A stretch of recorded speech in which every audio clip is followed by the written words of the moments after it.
Don't vote. Don't vote. Do not vote in the midterms. The Republicans have to lose. Fuentes has learned of our strategy. He's saying Dems should have won in 2024. Yeah, because he's doing what he's saying the same thing as me, and he's correct. He's saying that Trump, by virtue of being like a terrible, abysmally unpopular candidate here, is dampening the chance of the Republican Party doing anything meaningful in the future. Yeah, he's essentially saying, like, you know, Trump is embarrassing the movement, and therefore it like hurts us in the long term, which is what I'm saying about Gavin Newsom in 28 to an extent. And there is a synchronicity there. How is your analysis that this explosion is inevitable and we just plan for after the explosion any different from accelerationism? Well, to an extent, I do believe in accelerationism. I've talked about that. I talked about it after Trump won in 24. So there's that. But also, a lot of people put a lot of fuss into bringing about the collapse without putting a lot of thought into where they are and what they're doing during the collapse. You know, it's not just about, hey, bring about the end. If the end happens like right now, you think anything afterwards is going to be better? Don't be stupid. It's going to be worse, right? You have to prepare for it. You have to be aware of it. And that is not innately accelerationist. That's good self-care. To be fair, the stance isn't really unheard of. The Dems did this leading up to FDR for every attempt to campaign on opposing the bad economic policies of the GOP failed electorally, and they just decided to let Republicans nuke the economy and they would clean up after. Yeah, that makes sense. I think I saw somebody on Twitter who was drawing this analogy before. Like, there are examples where people well understand that you don't want to overcommit when you don't have a winning hand because you're going to make things worse for yourself in the long run. But I don't remember exactly what that context was. I wish I remember what it was. It is true. Also, the end is a misnomer. Nothing really ends, you know? There are just like schisms and bottlenecks and shifts, paradigm shifts or whatever. But like people, oh, like, well, what's the point of doing anything? It's like saying, you know, what's the point of brushing my teeth now when I'm 65, I'm going to get like lower back pain. It doesn't make any sense, you know? You do what you do as long as you can do, and that's that. He's also saying people shouldn't vote in the midterms. Fuentes, I mean, that's the he. And that Republicans should get their ass handed on a platter. That's funny. I wonder if he does watch my shit. Don't vote. Don't vote. Do not vote in the midterms. The Republicans have to lose. They have to lose. They have to crash and burn. A cleansing fire is the only thing that will save us. It cannot be fixed. Fuck them. Trump, MAGA, all this stuff. It can't be fixed. If it could have been fixed. He literally does watch you. Remember, he said he stopped doing the Catboy stuff because of you? I didn't even discourage him that hard, you know? I want him to live his truth. It would have been fixed in 2025, but it wasn't. They made every mistake. Liberation Day, disaster. Doge, disaster. Big Beautiful Bill, disaster. Epstein files, disaster. Iran, disaster. The personnel, Mike Waltz, disaster. Ratcliffe, disaster. Rubio, disaster. Pam Bondi, disaster. All self-inflicted. Trump personnel, Trump policy, Trump strategy, Trump playbook. We tried it your way. It didn't work. You. Now we don't vote. That's the message. Seriously. Can't blame anybody else. Bad advice, bad advisors, Biden's economy. Enough already. It didn't work. We're not voting.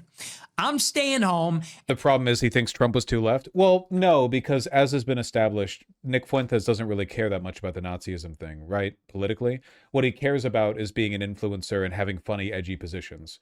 So the problem is that the Trump administration right now is really embarrassing because it's basically sort of denigrated the entire. For one, nothing's edgy anymore because now you have like neo-Nazis posting Nazi memes from the DHS and DOL accounts. Like literally, you like people who are physically spherical with like buck teeth going on there and doing like 4chan posting or whatever.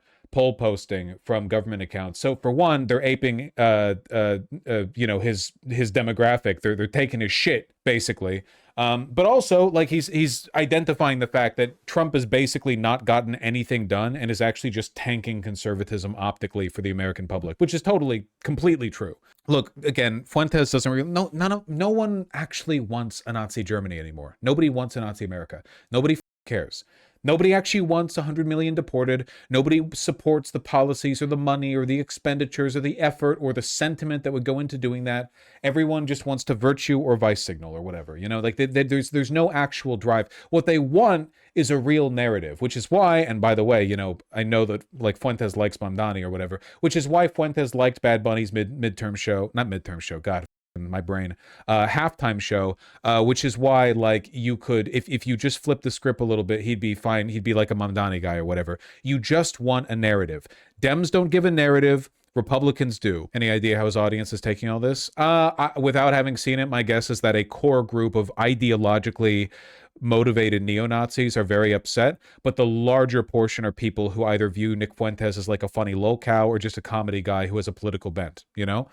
A lot of you guys watch me because like I'm comedy or I'm insightful, you know, commentary with a political bent. It's normal. It's fine, you know? But I think a lot of you would be upset if I was like, you know, I don't actually care about the socialist project. This is boring. I'm going to move on. So there is a distinction there. Yes, I'm your favorite lolcow. I'm happy to be. And you know what? I hope loved. the Democrats impeach him. I hope the Democrats impeach all of them. I hope they indict everybody. I hope they depose and compel the release of documents. And I hope they find all the criminal behavior. And I hope it destroys the GOP. I hope it creates a crisis for the GOP so severe that they never recover. And then I hope we get a fucking Nazi to run in 28. And I mean that metaphorically. I don't mean that literally. I hope we get a fascist to run in 28 to burn the GOP down as a dark horse and win the presidency as a right-wing radical. That is my... See, the problem here again is that we're already living in a presidency where all of the power is coming from those people. The single most powerful person in the Trump admin is Stephen Miller, who is literally a neo-Nazi. Trump might be a senile, like, boomer, you know, narcissist or whatever, but the people making the policy decisions are like the people running the DHS, the people running the DOJ, the people running the information apparatus. These are like actual Nazis, and it's embarrassing, and it always will be embarrassing. What he's referring to is like an imaginal. He's basically doing like what some people accuse lefties of doing with the, well, that wasn't real socialism, except in this case, these people are actual Nazis, you know? You know, this isn't what it looks like. This is gay and retarded. My version of Nazism won't be gay and retarded, but you always allude to the future because when it arrives in the present, it's gay and retarded. So in the future, you have to believe in the heterosexual intelligent fascism. Unfortunately, reality will continue to disappoint. That is my hope. That is my playbook. That's what I want. I don't trust them anymore. They say, we just got to vote for Vance. No, shut up. I'm not listening to you. The same people. I think Fuentes wants a return of the FDR regime. Oh, whoa, hold on. Fuentes would love FDR. He would love, there's nothing Fuentes, he would love it in two directions. For one, he would love the narrative. He wants like power in government. His favorite authoritarian leader is Stalin. He's not motivated by the Nazi stuff. He would like FDR on one hand that makes him an outsider. Yeah, but on the other hand, like FDR was a big power guy. I think what a lot of people are hungry for is just narrative. They just want narrative, you know? It's a fundamental, it's a common human experience, which is why they're embarrassed. The narrative looks bad right now, you know? They just want a narrative. They want a main character to fix things. How do they fix things? Doesn't really matter. The aesthetics of fixing things, that's more important. That brought you this garbage now want to sell you Vance. I'm not listening. You people told me that Trump was going to deliver a golden age in mass deportations and $2 trillion in cuts and charter cities and all this crap. You lied. It didn't happen. Now you're selling us on Vance. And Hitler promised a 1,000-year Reich, and what happened? That's just how your ideology works, dog. It's always going to be that way, man. I don't think so. I'm not even listening anymore. I'm not voting.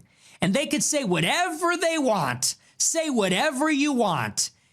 try and squirm and struggle and flail around. I am not listening anymore. I am not. All right, he's right. He goes on for a while, I assume, just like this. Anyway, no, I mean, I think that to an extent there is a parallel here in the sense that he wants to distance himself from the administration because it's embarrassing for him.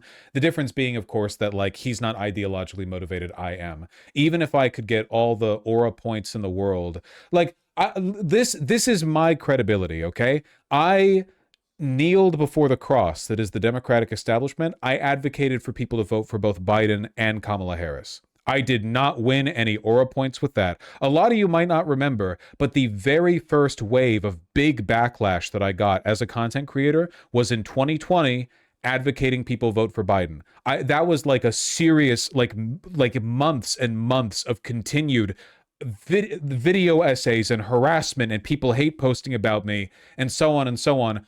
None of that was to my benefit. That did not advance my career or my clout or anything. I just believed what I believed, you know? And now my beliefs are shifting because I think the world is shifting and my perceptions of the world have to shift with it, you know? So it's not really about distancing myself from the Democrats to maintain a rhetorical distance so I can continue to be an outsider.